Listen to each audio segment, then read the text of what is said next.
a gwni cwr. Be hwyfnas. Yn gydol sias ys mynd lam ffyr cyn ffolsia y rodiliwg, agos ohes go ramid yn anon plan B y cwr yn effact agos o gores yn gywilsefig, ta'n cyswlwg dar i gywilsefig bwyn chan o fas yn thronona, mele bwys fwy sin. Tugyn o codja mar sio sians da saifinis me hen, ahantas is bwys y gwali ydsan, a ta I gobar yn cwydys mod yn am go Jonog san mwynter na her, and as a cohoir he cos mwynter na tira sio. May I say what a great pleasure it is for Sabina and I to... This is dog number 2, Tato Cat. Yeah, he's all right. The first dog, the large one, is the one that I have since he was 6 weeks old, and I claim to have trained him myself. This one I adopted at 1.5 years. Because she's not as disciplined. Now, but first of all say that occasions like this, and I'm so grateful that you were all able to come, what we're putting into action is our plan B, because plan A would have involved, and maybe the weather may yet recover so that you're able to see the gardens and that you're able to see all of the other different things that we are able when we're blessed with the weather. But one way or another, you're all so welcome, and we're very particularly glad for the company that we have this afternoon. People who have done so much to address the issue of violence against women, and of course violence against men. There are a number of people here that quite recently, Sabina and I, we were in Northern Ireland, and I visited the Shankill, and we got a fantastic reception from some women groups, and there are 27 of them here, and they're down there somewhere.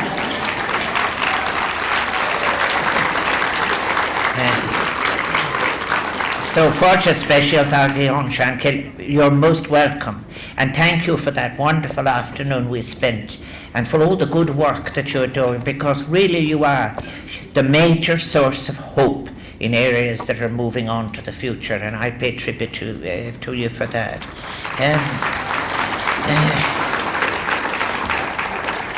I think there's, as I said, all of the organisations and people here this afternoon are people who have been putting in work. They have supported in the past, and most importantly, continue to support those of our citizens, women, children and men whose lives have been impoverished by violence and abuse, often inflicted on them by those with whom they are intimately related or connected, and thus making the homes that they might have hoped to be homes, not places of safety and security, but spaces defined by fear and uncertainty. It's because we have to be into it, maybe I have a bit more to say about these topics this afternoon, and that is we have paid such a high price for fear and violence in our country, but also in the world. I think la violencia, as it is in many of the places that I visited, there can be a violence that is institutional, and there can be a violence in the way that we organise the ecology, the economy and the society. But this afternoon we're talking about a violence that occurs where people might have expected peace and care, and people might have expected reciprocities. And I think it's very important to speak about it now very, very clearly. It's past time we put an end to this. When I was speaking in New York at the United Nations on the occasion of the Sustainable Development Goals, and Sustainable Development Goal number 5 is the one we're dealing with today, I said we shouldn't have to wait until 2030 to eliminate violence against women. It should have been eliminated long, long ago. And sadly, I wish international violence is in fact becoming a weapon of war. And I think I very much wanted to pay tribute to Fergal Keane for draw attention to the fact of what is taking place only just recently in Sudan, where rape of women and men is in fact a practice of war itself. And I think violence, what sometimes people suggest is that there is such a thing as an inherent tendency to violence. There isn't. Violence is learned. Violence is copied. Violence is imitated. and is absorbed in an acculturation process. And very often, at its root, is an attempt to dominate. And I think that Sabina's and I, our lives have been very much involved in projects that involve the pursuit of equality. But both of us are only very well aware that pursuing equality is a struggle that cannot be achieved as long as there continues to be thousands of women and many men who live lives as victims of unprovoked violence, trapped in relationships that they may have entered into with so much joy and hope for a future of fulfillment and peace. I want to say as well, those of you who are from, as they would say, the Midlands and from the West and elsewhere, when I was dealing with this issue in Galway as a public representative for a long time, I always was struck by the extra vulnerability of women in rural areas who were far away from where they might access those to whom they might turn for support. So for those of you who are outside of the cities and rural areas, I particularly recognise the importance of what you are doing. And then, of course, women across the globe are dealing with unprecedented levels of targeted political violence. New information on political violence has shown that the threat of political violence towards women has grown. And sadly, it has increased in the last 18 months. And this is very worrying because it underlines the urgency of the task of empowering women around the world and ensuring they have not only a basic right to be safe, but an equal right to participate in education, in the workplace, in politics, and in the economy, and have equal access to control over and the ownership of land and other productive assets. I have, for example, when I have been speaking about women in Africa, being very anxious to put an end to, some people sometimes say, well, if we gave all these African small farms titles and then they could exchange these for loans, and then in turn you would have invented a new form of capitalism in Africa.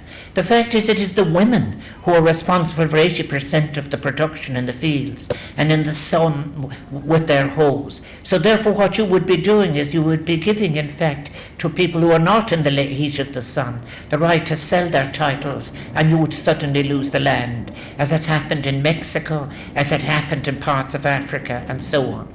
So women are very important. Their rights in relation to where they work on the land, their rights to own land and feel secure in land. Goal number 5 is hard to improve. Really, this is the goal of the number 5 of the Sustainable Development Goals. He put it very well.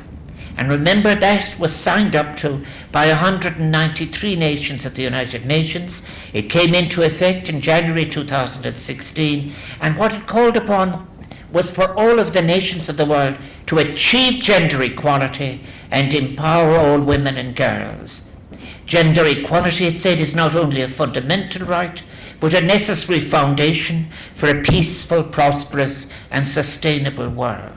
Providing women and girls with equal access to education and health care, decent work and representation in political and economic decision-making processes will nurture sustainable economies and benefit societies and humanity at large. Women have a particular role to play in relation to that concept of sustainability. It's very interesting that some of the countries have achieved the most. They refer to nature itself as madre, as mother.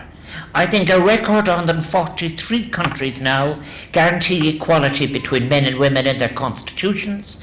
As of 2014, putting it into effect is another day's work, but another 52 have not taken this step. And in many nations of the world, gender discrimination is woven into the very fabric of legal systems and social norms. And again, I could never repeat it often enough. No cultural argument should be allowed to stand in the way of a woman's rights or a girl's rights or of children's rights. And now, Sustainable Development Goal 5 is a standalone goal, but taken together with the other goals can be achieved if the needs of women receive the same attention as the needs of citizens in general. But issues unique to women and girls include traditional practices against all women and girls in the public and private spheres, such as female genital mutilation. And I'm absolutely delighted that today we are joined by Ifra Ahmed, who has done so much to put an end to this terrible practice against women. And then too, there is child marriage. Child marriage has declined over the past decades, but there is no region that is currently on track to eliminate the practice and to reach the Sustainable Development Goal by 2030. And if current trends continue, between 2017 and 30, 150 million girls will be married before they turn 18. And though child marriages are 4 times higher among the poorest than the wealthiest in the world, most countries need to accelerate progress among both groups in order to reach the SDG Goal 5. And to eliminate child marriage by 2030. And I'm glad, as I've said, to have welcomed Ifra in. And I think what Ifra seeks is in recognition in constitutions accompanied by enforceable legislation that promotes the empowerment of all women and girls. And then I think it's so important for education for all girls be available. The targets call for an end to gender discrimination, for empowering women and girls through access to technology. And what's very, very important about the discussion on the goals, maybe the best element, was that it was important to listen to girls and women, not to be seen, as it were, the beneficiaries of change coming from somewhere else, but rather as the agents of change, in the same way as in coming out of conflict. It isn't just women's role in ending conflict, but also reconstructing after conditions of conflict, and in relation particularly to Resolution 1328, 5 and 8 and all of those. I think too what is very, very important is to the gender equality we must recognise is an obstacle towards achieving any fundamental end to inequality. I think recognising the great social and human costs of gender-based violence and the barrier it creates to the securing of a world that is equal, just and sustainable. When I say these words, and I think over the years of all the debates I've taken place in, and one very unwelcome tendency is the suggestion that in areas even where women have risen to the fore, that you should do somehow or another by bringing into yourself an aggression that was there from a patriarchal world, or particularly even in relation to the media, that you get ahead by being aggressive in the way that people, for example, after a while, was reading a very powerful book about a woman who died as a result of a medical mistake. And it was the way she was spoken to by saying, the doctor is busy, you'll be collected, you'll be driven, the same as you were somehow or another not empowered, removed from dignity. This aggression is sinister in relation to the way it can seep into the culture. There is nothing wrong with giving time to people. There is nothing wrong about slowing things up. And there is nothing wrong at all about being able to give people in the complexity of their vulnerabilities the attention that is required. We're in great danger of losing this as we surrender to a kind of technocracy that is taken into people's way of speaking, the way they deliver themselves to each other. I've said enough on that except to say I want to commend all of you for all that you're doing, for the citizenship you're giving practical reality to, the empathy, and that's what I've been speaking about, an empathetic world. It's very, very hard sometimes for people to swallow it that a survey in Ireland in 2014 suggested that 14% of women in Ireland had experienced physical violence by a partner since the age of 15. And that more than a third of them had experienced psychological violence. And the work that you have been doing and continue to do in enabling victims to reconstruct their lives, move away from such an experience. It can never be eliminated, but it can be transacted. But particularly of being able to enable people to move out of the oppressive and dangerous world of physical and emotional abuse, and to live safer and happier lives. is it's an enormous social value. I think as well, I think it's very important. I think what you're doing is enabling us to craft a version of Ireland, an empathetic version of Ireland, not just for the women and for the men, but for the future children who will become the daughters and sons and who will be the grandchildren of those of you here today. I think we have got good news that the government is establishing a citizens' assembly to examine and make recommendations on the issue of gender equality. Let us hope that it will almost become redundant for us to be making these claims in decades to come. But we have a journey to travel. And I think despite the significant progress that has been made, we have still a long way to go. There's been a steady increase in the number of women held by your various organisations. And of course, too, there are people who are less afraid to come forward.